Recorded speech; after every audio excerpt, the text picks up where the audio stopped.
সম্মানিত উপস্থিতি, আমরা যে রমজান মাসে সিয়াম সাধনা করি, রোজা রাখি, এই রোজাটার একটা দার্শনিক দিক তুলে ধরেছেন ভারত উপমহাদেশের অন্যতম একজন ইসলামিক ব্যক্তিত্ব, মুসলিম বিশ্বের নোবেল খ্যাত কিং ফয়সাল অ্যাওয়ার্ড পুরস্কারপ্রাপ্ত হাতে গোনা 2-3 জন মানুষের একজন এই উপমহাদেশের সৈয়দ আবুল হাসান আলী আন-নাদবী রাহমাতুল্লাহি আলাইহি, যার নাম হয়তো অনেকে আপনারা শুনেছেন।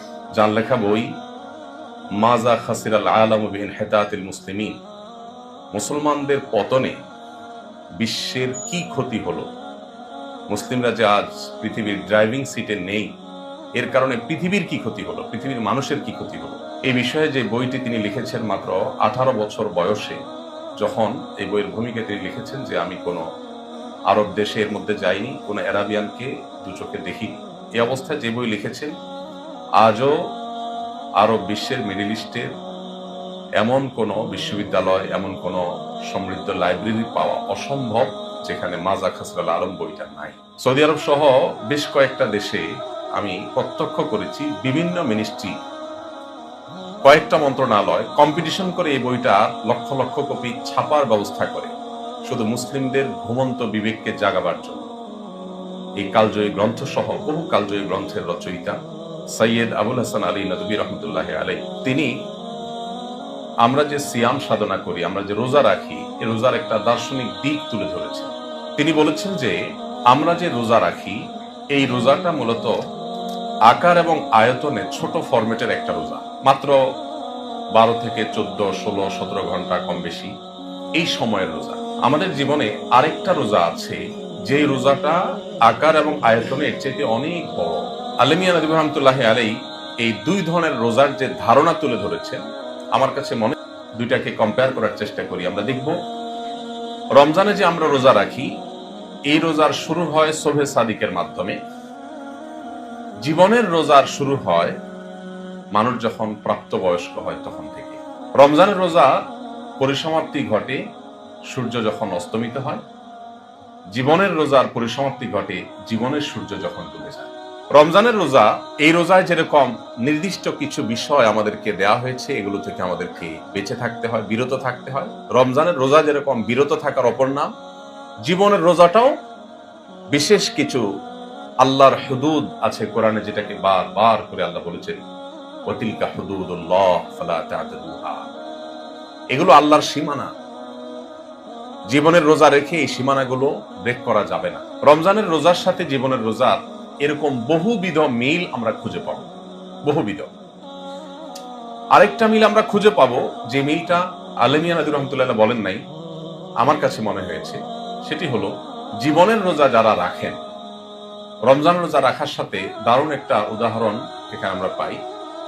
রমজান মাসে যদি কেউ রোজা রাখেন, বিশেষ করে ছোট বাচ্চাদের কথা আমি বলতে চাই, আমরা যারা গ্রামে বড় হয়েছি, বিশেষ করে শৈশবটা যারা গ্রামে কাটিয়েছি, তাদের জন্য বোঝাটা একটু সহজ হবে। শহরে যারা আছেন তাদের আসলে অনেক কিছুই বোঝা একটু কঠিন হবে, যাদের শৈশব কৈশোর শহরে কেটেছে। তো মুসলমানদের পরিবারে ছোট ছোট বাচ্চারা রোজা রাখে শখ করে। আজকাল অবশ্য এটাও কমে যাচ্ছে। এখন মা বাবারা সন্তানদের এত আদর করে যে বাচ্চারা রোজা রাখতে চাইলেও অনেক ধার্মিক মা বাবাও দেখা যায় যে বাচ্চাদেরকে বলে, না বাবা তোমার কষ্ট হবে, দরকার নাই, তুমি ছোট মানুষ, তোমার পর রোজা ফরজ না। আমরা উল্টা চিত্র দেখেছি। আমরা শৈশবে যখন রোজা রাখার চেষ্টা করতাম, বা আমাদের বয়সে আমরা দেখতাম ছোট শিশু কিশোর রোজা রাখার চেষ্টা করতো, বাবা মা দাদা দাদি সবাই উৎসাহ দিতেন, উদ্দীপনা দিতেন। এই জন্য যে পরিমাণ চ্যালেঞ্জ আমি নিতে পারি, আমার ছেলে সে পরিমাণ চ্যালেঞ্জ নিতে পারে না। আমি যে পরিমাণ স্ট্রাগল করতে পারি সকাল থেকে বিকাল পর্যন্ত, 24 ঘন্টার ভিতরে 2 ঘন্টা ঘুমেও যে আমি কাজ করতে পারি, দৌড়াইতে পারি, আমার ছেলে মেয়েরা সেটা পারে না, কারণ তারা সে স্ট্রাগল করে বড় হয়নি আসলে। তো যে কথা বলছিলাম, যে ছোটবেলায় বাচ্চারা যখন রোজা রাখে, মুসলিম পরিবারে বাবা মা দাদা দাদি বড় ভাই বড় বোন সবাই ছোটদেরকে স্নেহ করেন, রোজা রাখতে সাহায্য করেন। আমরা যদি একটা চিত্র কল্পনা করি, একটা পরিবারে দুইটা ছেলে, ধরা যাক একজনের বয়স 10, আরেকজনের বয়স 12 কি 13, এই দুই ভাই একসাথে রমজান মাসে রোজা রেখেছে। রোজা রাখার পর সব ছেলে মেয়ে তো আর একরকম ধৈর্য বা একরকম সংযমের হয় না। 10টা 11টার দিকে দেখা যায় একটু কষ্ট হতে শুরু করে। ছোট মানুষ কখনো এভাবে না খেয়ে থাকেনি, উপবাস থাকেনি, তার একটু কষ্ট হয়। তো এর মধ্যে তাদের মধ্যে ছটপটে ভাব শুরু হয়। আমরা লক্ষ্য করি নতুন রোজাদারদের কমন কিছু জিনিস আছে, এর মধ্যে একটা হলো এই ছটপটে ভাব, আরেকটা হলো ঘন ঘন থুতু ফেলা। এটা নিশ্চয়ই শৈশবে আমরাও কম বেশি সবাই করেছি। থুতু গিললে রোজার কোনো ক্ষতি হয় না, এই মাসআলা জানুক আর না জানুক, জীবনের প্রথম রোজা রাখার পর থুতু গিলতে বিবেকে বাদে আরে রোজার কোনো ক্ষতি করতেছি কিনা। এই জন্য পোলাপান দেখবেন যে রোজা রাখার পর ঘন ঘন বেসিনে যায়, ঘন ঘন থুতু ফেলে। তো আরেকটা চিত্র বাচ্চাদের রোজা রাখার পর দেখা যায়, সেটা হলো এই যে 10টা 11টা 12টা এই সময়গুলো যখন আসে তখন তারা বেশ প্রথম কষ্টের চোটে ছটফট করতে থাকে। এই ছটফটে ভাবের পর ওই যে 10 বছর আর 13 বছরের দুই ভাই রোজা রেখেছে, তাদের একজন আর কোনোভাবে সে রোজা কন্টিনিউ করবে না, তার কষ্ট সহ্য হচ্ছে না, সে রোজা ভেঙে ফেলবে।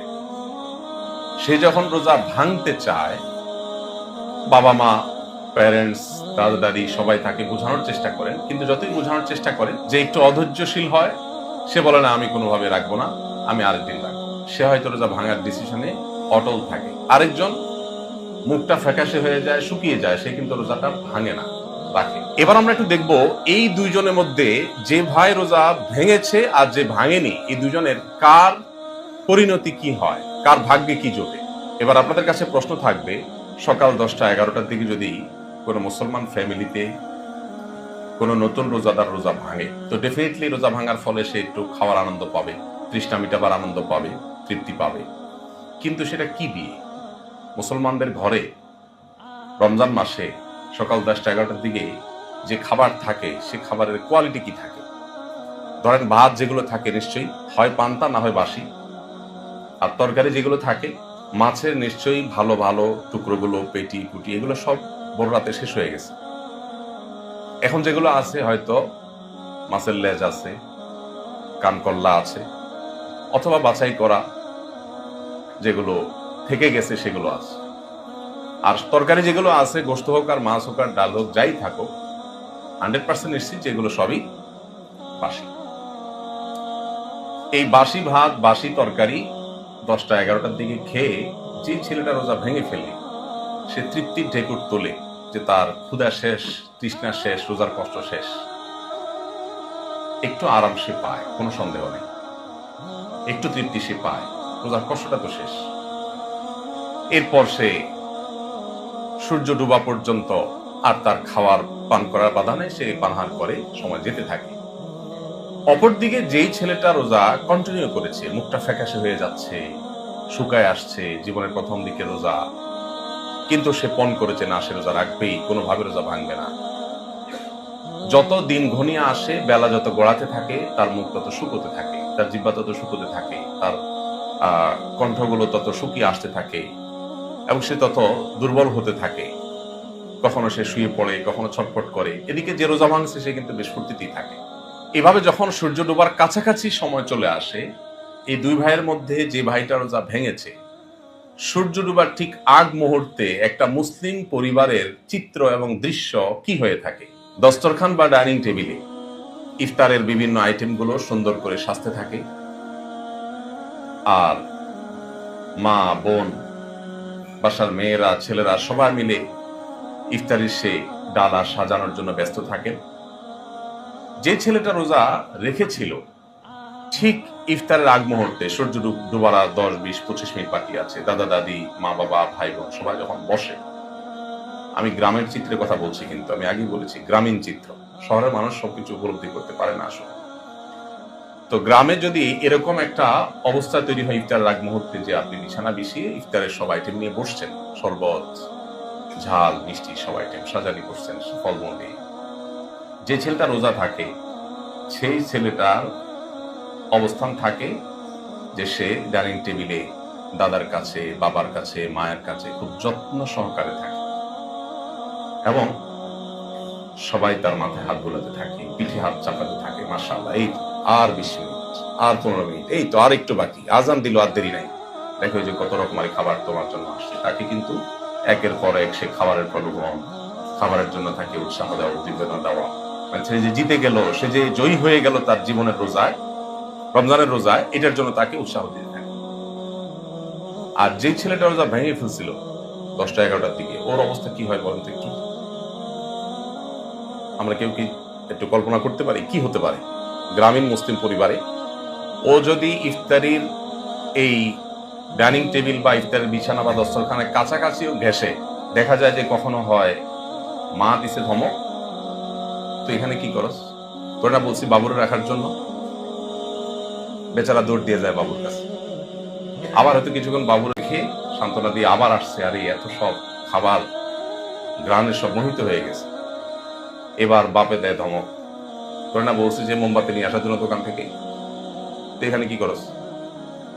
আবার হয়তো আরেক বোনে ধমক দিছে যে তোমার বলছি না যে মোরগ গুলো ধরো খড়ে, তোমার বলছি অমুক কাজটা করো, এই তাড়াতাড়ি করে চামচটা নিয়ে আসো। এই বেচারা দৌড়ের উপরে থাকে। আর যে রোজা রাখছে কষ্ট করে, তার রাখতে কষ্ট হয়েছে, কিন্তু ইফতারের আগ মুহূর্তে সে যে আদরটা পায়, সে যে যত্নটা পায়, সেই যত্নকে পৃথিবীর কোনো কিছুর সাথে তুলনা করে কখনো বোঝানো যাবে না। ইফতারের আগ মুহূর্তে আমরা সবাই কিন্তু একটা আনন্দ পাই, নিশ্চয়ই আমরা লক্ষ্য করি, তাই না? আমার কাছে মনে হয় পৃথিবীর কোনো খাবারে এই তৃপ্তি নাই ইফতারের এক টুকরো খেজুর, এক ডোক পানি, একটু শরবতের মধ্যে যে তৃপ্তি। যারা রোজাদার তারা সবাই আমরা ফিল করার কথা। দেখুন, ইফতার হলো, আরবিতে আমরা ইফতার বলি, এর বাংলা অর্থ কি? নাস্তা, যেটাকে ফুতুর বলি। ফুতুর ইফতার একই জিনিস, একই মূলধাতু থেকে উৎকলিত। ইফতার মানে নাস্তা। সারা বছর আমরা রাতভর না খেয়ে থেকে সকালে নাস্তা খাই, আর রোজা রেখে দিনভর না খেয়ে থেকে ব্রেকফাস্ট করি। এটাই একই জিনিস, শুধু টাইমটা চেঞ্জ হয়েছে। পার্থক্য আরেকটা আছে, সেটা হলো সাধারণ নাস্তা একটা মোবাহ কাজ, জায়েজ কাজ, কেউ খাইলে সওয়াব নাই, না খাইলে গুনাহ নেই। সেটা শুধু বৈধ কাজ না, সেটা একটা সুন্নাহ, এর ফলশ্রুতিতে একটা সওয়াব পাবে বান্দা।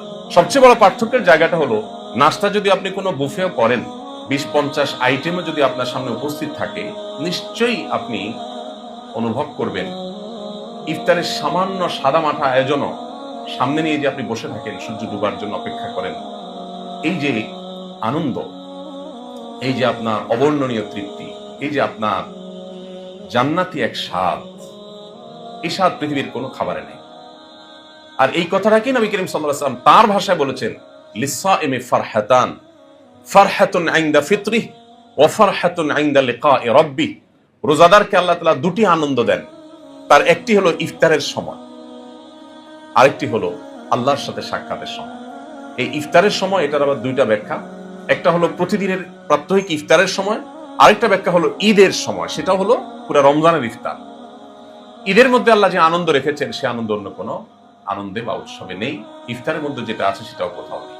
তো যেই ছেলেটা রোজা সম্পন্ন করে, সে কিন্তু ইফতারের সময় এই পরম আনন্দটা অন্য রোজাদারদের চাইতে একটু বেশি পায়, কারণ সবাই তাকে আদর করে।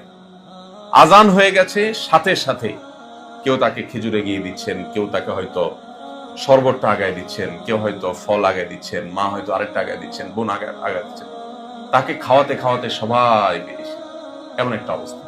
আর যে ছেলেটা রোজা ভেঙে ফেলেছে, সে কিন্তু দৌড়ের উপরে, সেও খায়, সেও পায় ইফতার, কিন্তু সেটা হলো সেকেন্ড ইনিংসে। আমাদের ইফতারের দুইটা ইনিংস থাকে সাধারণত। আমরা ইফতারের একটা ইনিংস শেষ করে, এটা আমাদের আব্দুল্লাহ সাইফুল্লাহ ভাইয়ের ভাষা, ইনিংসের এই আইডিয়াটা, যে ইফতারের এক দফা আমরা খেয়ে এরপরে আমরা যাই মাগরিবের নামাজে, ইনিংস ঘোষণা দিয়া, এরপর নামাজ পড়ে এসে আমরা সেকেন্ড ইনিংস ওপেন করি। তো যারা রোজা ভাঙে, এরা সাধারণত সেকেন্ড ইনিংসের কিছু পায়। এই বেচারা সকালে যে 10টা 11টার দিকে রোজা ভাঙে খাইছে, সেগুলো খাইছে বাসি, আর এখন যেগুলো খায় সেগুলো থাকে বাসি না হইলেও বাছা। সন্দেহ আছে কোনো? এই উদাহরণটা টানলাম যে জন্য, সেটা হলো আমরা যে বলেছি আমরা রোজা রাখি, যে এই রোজাগুলো আয়তনে আকারে ছোট রোজা, বড় রোজার ব্যাপারে আমাদেরকে প্রশিক্ষিত করে এই ছোট রোজা, জীবনের রোজা রাখতে আমাদেরকে সাহায্য করে এই ছোট রোজা। রমজানের এই রোজা যেটা আয়তনে ছোট, আকারে ছোট, এই রোজা রেখে যেরকম আমাদের অনেকগুলো বিষয় নিষিদ্ধ, সেগুলো যদি আমরা মেনে চলতে পারি, জীবনের রোজাকে যদি আমরা অক্ষুণ্ণ রাখতে পারি, অটুট রাখতে পারি, তাহলে তার সুফল কি হতে পারে ওই গ্রামের দুই ভাইয়ের রোজার উদাহরণ থেকে সেটা আমি বোঝাবার চেষ্টা করেছি। এবার আসুন কোরআনের সাথে মিলাই। কোরআন খুললে আমরা দেখতে পাই আল্লাহ রাব্বুল আলামিন বলেছেন, ইন্নাল্লাযীনা ক্বালু রাব্বুনাল্লাহ সুম্মা ইসতাকামু তাতানাজ্জালু আলাইহিমুল মালাইকা আল্লা তাখাফু ওয়ালা তাহজানু ওয়া আবশিরু বিল জান্নাতিল্লাতী কুনতুম তুআদুন। যারা জীবনের রোজাকে কমপ্লিট করে, জীবনের রোজাকে যারা ভাঙে না, ভঙ্গ হলেও সাথে সাথে আবার জোড়া দিয়ে দেয়, এটা একটা পার্থক্য। রমজান রোজার সাথে জীবন রোজার একটাই পার্থক্য বলতে পারি, সেটা হলো রমজানের রোজা ভেঙে গেলে আর জোড়া দেওয়া যায় না, কিন্তু জীবনের রোজা ভেঙে গেলে জোড়া দেওয়া যায়। কেন? কারণ জীবনের রোজার আয়তন 50, 60, 70 বছরের দীর্ঘ। এত দীর্ঘ আয়তনের রোজা রাখা মানুষের জন্য কঠিন। সেজন্য আল্লাহ রাব্বুল আলামিন সেখানে সেই রোজা ভেঙে গেলে সাথে সাথে তওবা নামক এই ইবাদতের মাধ্যমে, এই রিপেয়ারিং সিস্টেমের মাধ্যমে সেটাকে আবার জোড়া লাগাতে পারে। এইভাবে যদি জীবনের রোজাকে কেউ জোড়া লাগাতে লাগাতে জীবনের সূর্য ডোবা পর্যন্ত নিয়ে যায়, ওই দুই ভাইয়ের রোজাদার ভাইকে যেরকম সূর্য ডোবার আগ মুহূর্তে পরিবারের সবাই আদর কদর শুরু করেন, অভয় দেখাতে শুরু করেন, আর দেরি নাই, এই তো তোমার কষ্ট শেষ, ঠিক জীবনের সূর্য যখন মানুষের ডুবন্ত থাকে তার আগ মুহূর্তে ওই ব্যক্তির সাথে আল্লাহর পাঠানো ফেরেশতারা কোরআনের বর্ণনা অনুযায়ী তাকে সান্ত্বনা দেন, আর দেরি নাই, লা তাখাফু ওয়ালা তাহজানু, তোমার কোনো টেনশন নাই, তোমার কোনো ভয় নাই, বহু কষ্ট করেছো আর নেই, ওয়া আবশিরু বিল জান্নাতিল্লাতী কুনতুম তুআদুন, জান্নাতের সুসংবাদ গ্রহণ করো। এই সে জান্নাত। কোন কোন হাদিস থেকে আমরা জানতে পারি জান্নাতি ব্যক্তি মৃত্যুর আগ মুহূর্তে জান্নাতের নিয়ামতগুলো উপস্থাপন করা হয় তার সামনে, সে দেখতে পায়, সে তখন আনন্দে আহ্লাদিত হয়ে যায়। আমরা মনে করি সে হয়তো প্রিয়জনের ছেড়ে যাওয়ার, রেখে যাওয়ার বেদনায় সে হয়তো কাতর, কিন্তু না, জান্নাতি মানুষ ওই সময় জান্নাতের নিয়ামত সমূহ দেখে আল্লাহর সাক্ষাৎ এবং জান্নাত লাভের যে তার ব্যাকুলতা, তার যে আনন্দ, সে আনন্দ সে উপভোগ করতে করতে দুনিয়া সে ত্যাগ করে চলে যায়। পক্ষান্তরে ওই রোজা ভাঙা ছোট ভাইয়ের মতো জীবনের রোজা যারা ভেঙে ফেলেছেন, অথচ নিজেকে মুসলমান দাবি করেন, হয়তো মুসলিম, নামাজ কালামও পড়ার চেষ্টা করেন, কিন্তু বারবার জীবন রোজা ভেঙেছেন, আল্লাহর বহু আদেশ নিষেধকে লঙ্ঘন করেছেন, কোরআন থেকে দূরে সরেছিলেন, হাদিস থেকে দূরে সরেছিলেন, ইসলাম থেকে দূরে সরেছিলেন, ইসলামকে টুকটাক গায়ে মাখিয়েছেন, আর জীবনের সবকিছুকে ঠিকঠাক রেখেছেন। এরকম ধরি মাছ নাছুই পানির টাইপ যে মুসলমান হয়েছেন, যারা জীবনের রোজাকে বারবার ভেঙে ফেলেছেন এবং সেটাকে তওবার সেই জোড়া লাগাবার সেই ফরমেট বা সেই আইডিয়া দিয়ে, সে মডেল দিয়ে আর জোড়া লাগাননি, এই মানুষগুলোর পরিণতি ওই ছোট ভাই যে রোজা ভঙ্গ করে তার মতোই হবে। কিভাবে? কিয়ামতের ময়দানে, যখন সে নিজের পাপাচারের কারণে নানান শাস্তির মুখোমুখি হবে। কিয়ামতের ময়দান থেকেই তো শাস্তি শুরু, কারণ কিয়ামতের ময়দানের যে ভয়াবহতা, ইটসেলফ একটা শাস্তি। এরপরে যখন পদে পদে শাস্তিগুলো সে ভোগ করতে থাকবে, একটা পর্যায়ে অন্য জান্নাতীরা জান্নাতে যাওয়ার বহু সময় পর সে হয়তো জান্নাতে যাওয়ার সুযোগ পাবে। আহলে সুন্নাহ ওয়াল জামাতের আকীদা এবং বিশ্বাস এটাই যে কোনো মুসলমান যদি মারা যায়, ঈমান নিয়ে যদি মারা যায়, তার পাপাচারের কারণে সে যদি জাহান্নামে যেতেও হয়, একটা সময় আল্লাহ তাকে মাফ করে জান্নাতে দিবেন ইনশাআল্লাহ। কিন্তু ওই যে রোজা ভঙ্গকারী, রমজানের রোজা ভঙ্গকারী যেরকম বাসি জিনিস পায়, জান্নাতে অবশ্য কোনো কিছু বাসি হয় না, সেও পরে পাবে, আগে পাবে না। এখন সিদ্ধান্ত আমাদেরকে নিতে হবে, আমরা কি রমজানের রোজা থেকে জীবনের বৃহত্তর রোজার জন্য প্রস্তুতি গ্রহণ করব, শিখব, প্রশিক্ষণ নিব? রমজানের রোজাকে ধরে রাখার জন্য যেরকম আমরা কসরত করি, আমরা যেরকম চেষ্টা করি, আমাদের জীবনের রোজাকে ধরে রাখার চেষ্টাটা আমরা করবো কিনা, এই সিদ্ধান্ত আমাদেরকে নিতে হবে। সময়ত ভাইরা, আজ ভোগবাদী এই পৃথিবীতে যেদিকে তাকাবেন, চতুর্দিকে দেখবেন শুধুমাত্র ভোগের আহ্বান। চতুর্দিকে আপনি প্রতিটি বিজ্ঞাপনী, বিলবোর্ডের দিকে তাকালে দেখবেন আপনাকে ভোগের জন্য ডাকা হচ্ছে, আহ্বান করা হচ্ছে। প্রতিটি অ্যাডভার্টাইজমেন্ট, প্রতিটি প্রচার, প্রতিটি ঘোষণা, সব আয়োজন ভোগের জন্য। ইসলাম আমাদেরকে এমন এক জীবন ব্যবস্থা দিয়েছে, এখানে আমাদেরকে ত্যাগের শিক্ষা দেওয়া হয়। এই জন্যই তো মুসলিমদের কেউ দমাতে পারে না যদি মুসলিমরা মুসলিম হয়। আল্লাহ যে বলেছেন, ওয়া আনতুমুল আ'লাউনা ইন কুনতুম মুমিনিন, ঈমানদার হয়ে থাকলে তোমাদেরকে কেউ হারাতে পারবে না, সুযোগ নাই, নো অপশন। কারণ তাদেরকে কে হারাবে? যারা মরতে পারলেই গর্বিত, যারা মরার জন্যই লড়ে, তাদেরকে হারাবার ক্ষমতা তো পৃথিবীতে কারণ নাই। আল্লাহ তাআলা কোরআনে কারিমে ইহুদি এবং খ্রিস্টান উভয় সম্প্রদায় সম্পর্কে বলেছেন যে তাদেরকে দেখবে তোমরা, তারা মরতে চায় না, তারা বলবে আমাদের জান্নাত গ্যারান্টেড হয়ে গেছে। খ্রিস্টানরা বলে যে ঈসা আলাইহিস সালাম পুরুষে বিদ্ধ হয়ে আমাদের সব পাপের দায় তিনি নিয়ে নিছেন, আমাদের টেনশন নাই। ইহুদিরা বলে যে লান তামাসসানান নারু ইল্লা আইয়ামান মাদুদা, আমাদের জাহান্নামে গেলেও সামান্য কয়েকদিনের জন্য যেতে হবে, আমাদের নবী বলে দিয়েছে। এজন্য তাদের যা খুশি তা করতে পারে করে, কিন্তু আমাদের নবী মুহাম্মদ সাল্লাল্লাহু আলাইহি ওয়াসাল্লাম আমাদেরকে বলেছেন না, প্রতিটা পদে পদে আমাদেরকে হিসাব করে করে চলতে হবে। ইন্নাল্লাহা লা ইউহিব্বুল মুতাদিন, আল্লাহ সীমানা দিয়েছেন, এগুলো ক্রস করা যাবে না। এই যে মুসলমানদের সাথে অন্যদের পার্থক্যের জায়গাটা আল্লাহ তাআলা যে একেবারে চূড়ান্ত ভাবে বলে দিলেন যে ওয়ালা তাহিনু ওয়ালা তাহজানু ওয়া আনতুমুল আ'লাউনা ইন কুনতুম মুমিনিন, তোমরাই বিজয়ী হবে, তোমরাই সার্থক হবে, সফল হবে, তোমাদের কেউ হারাতে পারবে না ঈমানদার হলে। ঈমানদারকে হারানোর কোনো মেথড পৃথিবীতে কেউ কোনোদিন আবিষ্কার করতে পারবে না, কারণ ঈমানদারকে তো হারানো যাবে না, ঈমানদার তো মরলেও জিতে। নবী করিম সাল্লাল্লাহু আলাইহি ওয়াসাল্লাম বলেছেন আজাবান লিআমরিল মুমিন, ঈমানদারের পুরো জীবনটাই হলো পিকুলিয়া, অদ্ভুত, আশ্চর্যজনক। কারণ ইন আসাবাহু খায়রুন শাকারা ফাকানা খায়রুল্লাহ, ঈমানদারের জীবনে যদি ভালো কিছু হয় সে আলহামদুলিল্লাহ বলে, শুকরিয়া আদায় করে, একদিকে ভালো জিনিস পাইলো আবার শুকরিয়া আদায় করে সওয়াব পাইলো। ওয়াইন আসাবাহু শাররুন, আর ঈমানদারের জীবনে যদি কোনো বিপদ আসে, কষ্ট আসে, সবরা, সে ধৈর্য ধারণ করে, ফাকানা খায়রুল্লাহ, ধৈর্য ধারণ করে আবার সে সওয়াব কামাই করে। হাতির মতো মরলেও লাখ, বাঁচলেও লাখ। এজন্য ভাই, যে ইসলাম আল্লাহ তাআলা আমাদেরকে দিয়েছেন, শুধুমাত্র এই নিয়ামতের কথা যদি আমরা চিন্তা করি, আল্লাহর এই নিয়ামতের শুকরিয়া কিয়ামত পর্যন্ত সিজদা দিয়ে আমরা আদায় করতে পারবো না। এই যে আমরা সিয়াম সাধনা করছি, এই সিয়াম আমাদেরকে কত কিছু দিচ্ছে। দেখুন, আমরা যে বিরত থাকার কসরত করছি, সিয়াম তো আমাদেরকে, সিয়াম শব্দের অর্থ, সম শব্দের অর্থ বিরত থাকা, আমরা সবাই জানি। পানাহার যৌনাচার থেকে আমরা বিরত থাকছি। এত কিছু থাকতে আল্লাহ তাআলা রোজা রেখে এই দুইটা কাজ কেন ছাড়তে বললেন? পানাহার এবং যৌনাচার কেন? দুনিয়াতে ভোগের তো আরো বহু শত আইটেম আছে, আল্লাহ কেন বললেন রোজা রেখে এই দুইটা করা যাবে না? কারণ পৃথিবীতে মানুষ যত অপরাধ করে, মানুষের মধ্যে যত অপরাধের ভেতরে যে অদৃশ্য দাহন বা জ্বালা তাকে ছটফট করাতে থাকে, সেটা মূলত এই ক্ষুণ্ণবৃত্তি এবং যৌনবৃত্তির কারণে হয়। এই দুইটাকে যদি মানুষ কন্ট্রোল করতে পারে, তাহলে সে নিজেকে কন্ট্রোল করতে পারে।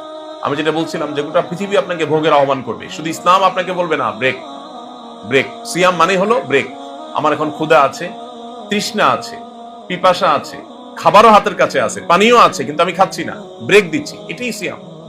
তো আমার জীবনের পদে পদে যখনই কোনো কাজ আমি করতে যাব, সেখানে আল্লাহর আদেশ নিষেধ দ্বারা যদি আমি এরকম নিজেকে নিয়ন্ত্রণ করতে পারি, ব্রেক দিতে পারি, থামাতে পারি, এটাই হলো জীবনের রোজা রাখা। রমজানের রোজা আমাদেরকে জীবনের রোজা রাখার পরে সাহস যোগায়, শিক্ষা দেয়, প্রেরণা দেয়, প্রশিক্ষণ দেয়।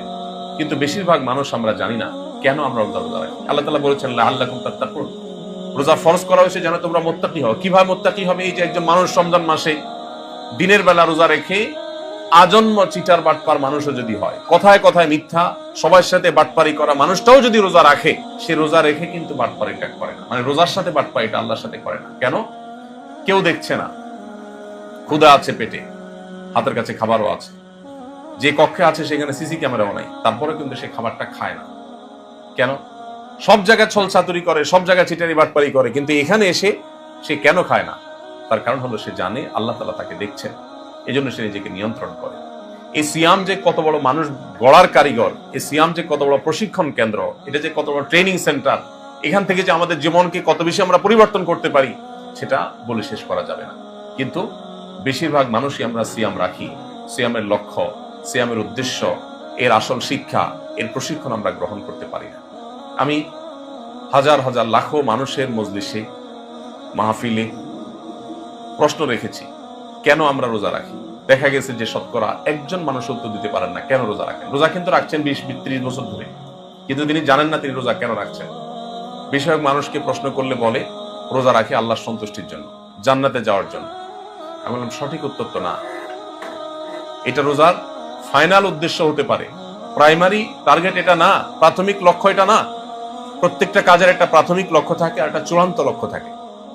আমি এখান থেকে বের হয়ে যদি ওমরার উদ্দেশ্যে পাসপোর্ট, টিকিট, ভিসা সব রেডি করে নিয়ে, লাগেজ ইত্যাদি নিয়ে গাড়িতে চেপে বসি, এই গাড়িতে বসেছি কেন আমাকে জিজ্ঞাসা করা হয়, আমার উত্তর হবে আমি এই গাড়িতে চেপে বসেছি, আমার প্রাথমিক লক্ষ্য হলো এয়ারপোর্ট পর্যন্ত যাওয়া, আর ফাইনাল টার্গেট হলো, চূড়ান্ত লক্ষ্য হলো জেদ্দা এয়ারপোর্ট হয়ে মক্কায় পৌঁছা।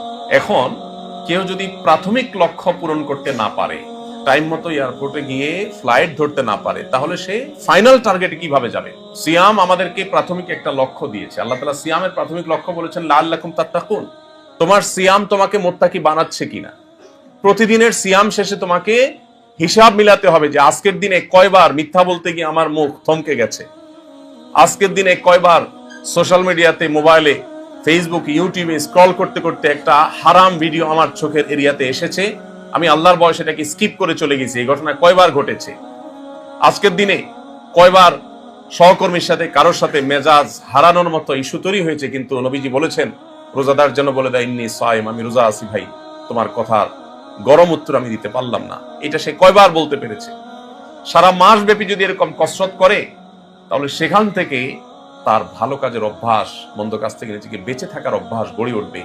এই লক্ষ্যটা, তাকওয়া অর্জনের লক্ষ্যটা যদি সিয়ামের দ্বারা হাসিল হয়, তাহলে সিয়ামের আসল উদ্দেশ্য যে আল্লাহর হাতে পুরস্কার গ্রহণ, জান্নাতে রাইয়ান নামক গেট দিয়ে প্রবেশ, আরো যত পুরস্কারের কথা কোরআন এবং হাদিসে রয়েছে, সেগুলো সেই অর্জন করবে যার সিয়াম তাকে মুত্তাকি বানায়। আর যার সিয়াম তাকে মুত্তাকি বানাবে না, তার সেই সিয়ামের আসল লক্ষ্য আল্লাহকে সন্তুষ্ট করা এবং জান্নাতে পৌঁছা, এটা তার জন্য সুদূর পরাহত হতে পারে। এই জন্য ভাইরা, বারবার করে আমাদের প্রতিদিন আমাদের সিয়ামের লক্ষ্য উদ্দেশ্য সম্পর্কে আমাদের নিজেদেরকে প্রশ্ন রাখা দরকার। আমি কতটা এই উদ্দেশ্যকে বাস্তবায়ন করতে পারছি, কতটা আমি সিয়ামের SMS এর সিয়ামের মেসেজটা আমি বুঝতে পারছি, সিয়ামের বার্তাটা আমি নিতে পারছি। প্রতিদিন বারবার করে এই যোগ বিয়োগ করা দরকার। আমার যদি রমজান মাস শেষে তাকওয়াতে এক বিন্দু পরিমাণও পরিবর্তন না হয়, তাহলে ভাইরা আমার, কোরআন এবং সুন্নাহর জ্ঞান আল্লাহ আপনাকে, আমাকে, আমাদের সবাইকে যেটুকু দিয়েছে, সে সাধারণ জ্ঞান থেকে আমরা বলতে পারি এই সিয়াম অনেকটাই অর্থহীন। আল্লাহ নবীর ভাষায় বলতে গেলে মাল্লাম ইয়াদা কাউলা যুরি ওয়াল আমালা বিহি ওয়াল জাহাল, সহিহ বুখারীর হাদিস, যে ব্যক্তি মিথ্যা কথা, মিথ্যা কাজ, মূর্খতা সুলভ আচরণ এগুলো পরিহার করতে না পারলো, ফালাইসা লিল্লাহি হাজা আইয়াদা তাআমাহু ওয়া শারাবা, তাহলে তার এই পানাহার বর্জনে আল্লাহর কোনো ঠেকা পড়ে নাই, কোনো লাভ নেই। এজন্য ভাই, সিয়াম আমরা রাখছি, মুত্তাকি আমরা হচ্ছি না। রোজা আমরা রাখছি, তাকওয়া চর্চা আমাদের বাড়ছে না। রোজা আমরা রাখছি, পরিবর্তন আমাদের হচ্ছে না। এই বছরের এই রমাদান, এটা আমার জীবনকে পরিবর্তন করতে হবে। কি পরিবর্তন করব, কোন জায়গায় আমি সংশোধনী আনবো, সেটা আমাকে ডিসিশন নিতে হবে। নিশ্চয়ই আমার উইকনেস পয়েন্টগুলো আমার জানা আছে, আমার দুর্বল পয়েন্টগুলোকে আমি নোট করে এই রমজানে সেগুলোকে আমি কোরবান করার, সেগুলোকে আমি বিসর্জন করার, ত্যাগ করার সংকল্প এবং শপথ আমাকে করতে হবে। রমজান শেষে যেন আমি নিজের কাছে নিজে অন্তত ক্লিয়ার থাকি যে আমি এই জায়গা থেকে এই জায়গায় চলে আসছি, সরে আসছি। স্পেসিফিক যেন একেবারে আমার এক একটা বদভ্যাস আমি ত্যাগ করার সংকল্প করে যেন সফল হই। যদি না করি, তাহলে ভাই আবার আরেকটা রমজান পাবো, আবার আত্মশুদ্ধির সুযোগ পাবো, আবার সংশোধনের সুযোগ পাবো, সেই গ্যারান্টি তো কেউই আমরা কাউকে দিতে পারবো না। অতএব এটাকে জীবনের শেষ রমজান মনে করি অবশিষ্ট দিনগুলোকে আমরা তাকওয়া চর্চার ব্যাপারে আরো সিরিয়াস হই, আরো আন্তরিক হই, রোজার আসল উদ্দেশ্যটাকে আমরা বোঝার চেষ্টা করি। দেখুন, প্রিয় নবী সাল্লাল্লাহু আলাইহি সাল্লামের জীবনে 8টা রমজান পেয়েছেন, 8টা বা 9টা রমজান পেয়েছেন। দ্বিতীয় হিজরিতে রমজান রোজা ফরজ হয়েছে, দশম হিজরিতে তিনি দুনিয়া থেকে চলে গেছেন। আর আমরা এক একজন জীবনে 20, 30, 40, 50, 60 বছর রোজা রাখার সুযোগ পেয়েছি। সাহাবীদের অনেকে জীবনে একবার রমজান রোজা রাখা পেয়েছেন, কেউ হয়তো একবারও পাননি। বৃদ্ধ বয়সে ইসলাম গ্রহণ করেছেন, এরপরে জেহাদে গিয়েছেন, শহীদ হয়ে গেছেন, শেষ রমজান রোজা রাখার সুযোগই পান নাই। কেউ হয়তো 2টা 4টা পেয়েছেন, আর আমরা 50-60টা রমজান পাচ্ছি। বাট আমাদের জীবনে কোনো পরিবর্তন নাই। আর এই জন্য এতগুলো কথা বলা। সিয়াম শুধুমাত্র আল্লাহর কাছ থেকে পুরস্কার গ্রহণ করা বা সওয়াব আহরণের জন্য নয়, সেটা সিয়ামের অন্যতম উদ্দেশ্য, কিন্তু সিয়ামের আসল উদ্দেশ্য হলো লাআল্লাকুম তাত্তাকুন, যেন আমরা মুত্তাকি হতে পারি। আল্লাহ রাব্বুল আলামিন আমাদের সবাইকে রমজানের এই সিয়াম থেকে সারা জীবনের যে রোজা, আমাদের জীবন ব্যাপী যে রোজা, সেই রোজার জন্য আল্লাহ তাআলা আমাদেরকে শিক্ষা গ্রহণ করা, প্রশিক্ষণ গ্রহণ করার তৌফিক দান করুন। আল্লাহর সকল আদেশ নিষেধের সামনে মাথা নত হয়ে, মাথা পেতে দেওয়া, আল্লাহর সামনে নিজেকে সমর্পণ করে দেওয়া, পুরো জীবনকে আল্লাহর জন্য উৎসর্গ করে দেওয়া